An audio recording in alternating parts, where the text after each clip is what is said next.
Day 2 of Big 12 Football Media Days here at the Star in Frisco with Artie Timken. I'm James Westling. You're locked into Big 12 today on Big 12 Radio exclusively on TuneIn.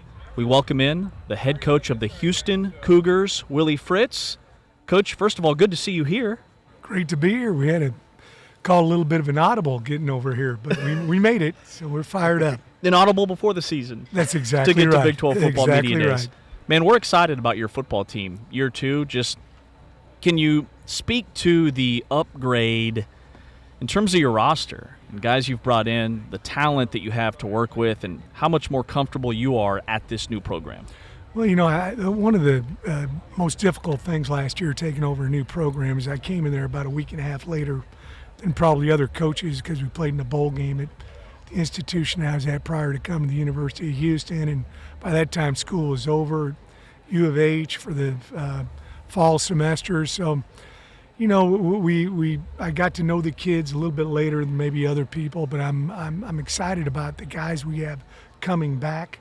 I think we've established a great culture there, and then also we brought in a lot of guys that have got starting experience at other Division I schools throughout the country, which I think is going to be the new norm in college football, and so that's exciting as well. So we got I don't know how many guys, I counted it up the other day, but I think we've got close to 40 guys who have started either at the University of Houston or someplace else in their college career, and so it's a lot more depth, a lot more competition than what I came into.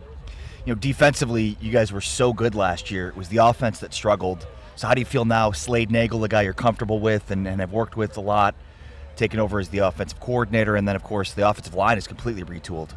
Yeah, I'm really fired up about Slade, and, he did a great job for us at Tulane University, and, last season he went to LSU, and I think that helped him in his development as a coordinator because they threw the ball quite a bit last year. Yes, they did. And, we're a 50-50 team, but obviously we're also going to incorporate a lot of the things that Slade learned and was accomplished at LSU as well. And then you're right, with the offensive line, we brought in 5 guys who have starting experience at the Division I level, and some of them a bunch of games, and we needed that. That was probably the weak area that we had in our squad last year was the offensive line. Some guys, people try to blame it on the quarterback or the running backs or whatever, but it's got to start up front with the offensive line. And the 5 guys that we brought in and the guys that we have coming back that have starting experience, I think gives us some depth, which we certainly didn't have last year.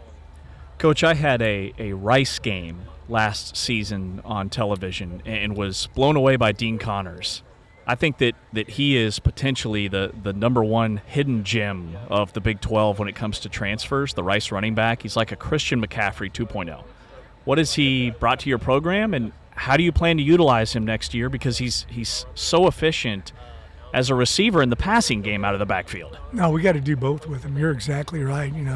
We played him last year, watched a lot of tape on him over the years, played against him, when I was at Tulane, and he can run in between the tackles. He does a good job running the ball on the perimeter, and he's a great pass catcher. He, great route runner. We're gonna, put him out on the outside and, get some matchups, against linebackers and things like that, and also run routes to him out of the backfield, run screen game to him as well.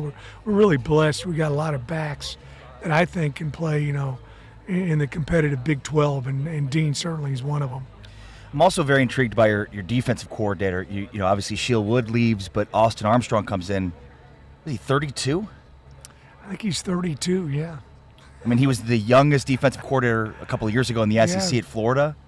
So defensively, you guys were very stout last year. Are you going to do similar things? Like how do you balance the success and carryover from one DC to a new guy that wants to infuse some new schemes or new philosophies? I think everybody is running some even and odd front, yeah. And I think you have to in this day and age. Football has become very complex over the last, few decades that I've been involved with coaching at the college game. But, the thing about Austin is, I played against him when I was at Tulane, and we had a great season. few years back, and they actually beat us at Southern Miss, and I was very impressed with him that game. And then obviously he's called defenses in the SEC, and he's I told him I wanted him to look at all the things we did last season.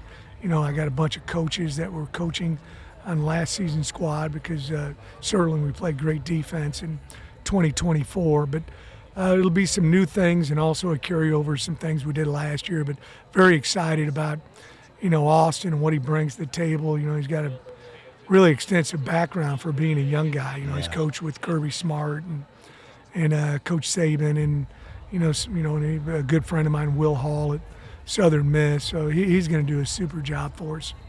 All right, Coach, being told that we've got to let you go here in just a moment to keep you on schedule, but I'm curious, what was the biggest thing you learned year one on this job, in this conference, that you can carry over to your team for year two?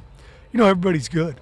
I played in a lot of different leagues, from JUCO, D2, 1AA, Group of 5, and now obviously Power 4 football.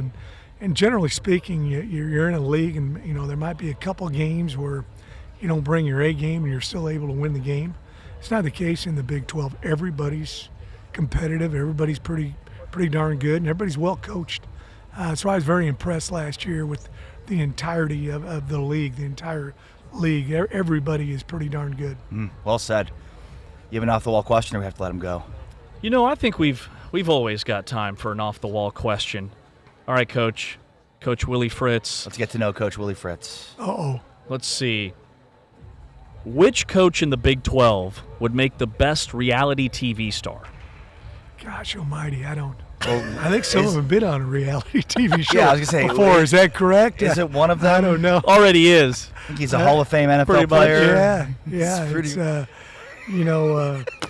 It's always fun to go to the meetings and listen to the different coaches. I've been doing this a long time, and we got a great group of coaches. We really do. I'm not just saying that. They're good people. You like being around them, and I've been in a lot of different leagues, and sometimes that's not the case. Yeah. But I think all of them in their own right probably do a good job on a reality TV show. Yeah, there's a lot of personalities. Yes, in there this are. conference. Yes, there are. Houston football coach Willie Fritz here at Big 12 Media Days. Thanks, Coach. Thank you. Go Cougs.